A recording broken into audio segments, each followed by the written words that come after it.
Investigators suspect the driver had some kind of seizure Monday night, swerved off Independence Avenue, hit a light pole, rammed right through some planters positioned at the entrance, and finally stopped before injuring anyone else or doing any more damage. There is no question that that truck should not have been able to penetrate the planters and break the glass of the Hirshhorn. D.C.'s congressional delegate and House Homeland Security Committee member is demanding answers from the Smithsonian. I am not a big barrier person, but we've got to have attractive barriers, and if you're going to have a barrier, for goodness sakes, let it work. The Hirshhorn opened as planned at 10 a.m. with workers installing plywood over the shattered window and replanting the remaining planters. The Smithsonian says nothing like this has ever happened before, and it says a new, better barrier is in the budget, but years from now. Security experts are calling the truck into the museum a wake-up call. If an 18-wheeler got off 95 and barreled up the street there wouldn't be anything to stop it. And it could go right into one of those buildings, loaded with explosives or just gasoline or some other type of incendiaries. Bruce Leshan, 9 News Now. A Smithsonian spokeswoman tells 9 News Now higher strength vehicle barricades are something the museum has to budget for. It would cost millions to install them around the Hirshhorn, Castle, and African Art Museum. Money the Smithsonian doesn't have. It is 6:13 this Wednesday morning. Here's what's in the news now. President Obama has offered his congratulations to David Cameron. He's the new British Prime Minister following the resignation of Gordon Brown. Cameron leads the Conservative Party. Secretary of State Hillary Clinton hosted Afghan President Hamid Karzai Tuesday. She vowed the U.S. will not abandon Afghanistan. Karzai also visited injured soldiers at Walter Reed.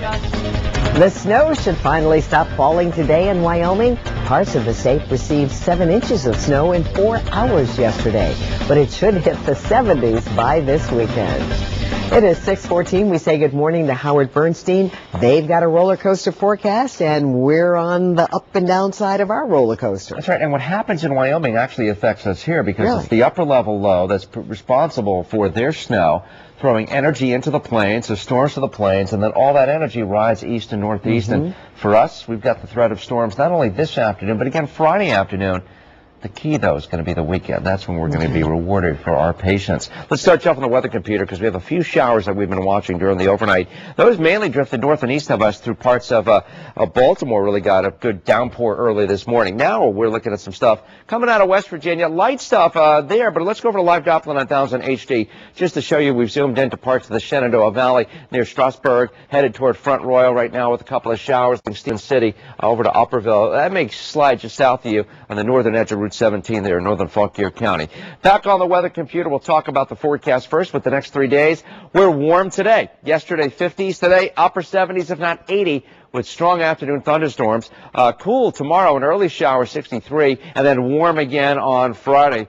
Boy, it's just going nuts here this week, isn't it? With temperatures in the mid-80s and more storms. YourMomsLikeMe.com bus stop forecast. Lots of clouds out there, an isolated shower. Low 50s to low 60s south. Sun came up just a few minutes ago at 5:59. This afternoon, some sunshine. That's going to heat things up, destabilize the atmosphere. So watch out for some scattered strong thunderstorms, 75 to 80. Severe storms could have some hail and even some damaging winds. Winds going southwest to northwest at 10 to 15. And then mostly cloudy tonight with leftover showers, 48 to 55, northeast to southeast winds at 5 to 10 miles per hour. We sit in the 50s, actually 60 now at Reagan National, 63 at Patuxent River Naval Air Station. Jan and Reedville also was at 63, while it's 58 at Winchester. Stephen Crush Junction, right about here, 54 degrees, as is the same as Leesburg, Hagerstown, and up in Frederick. Latonsville is 54, while it's 59 for Fort Belvoir and Brandywine, 55 in Reston this morning, and College Park up to 61 already, so a lot milder. We've got the clouds, 60 degrees. The key, the winds, southwest at 8,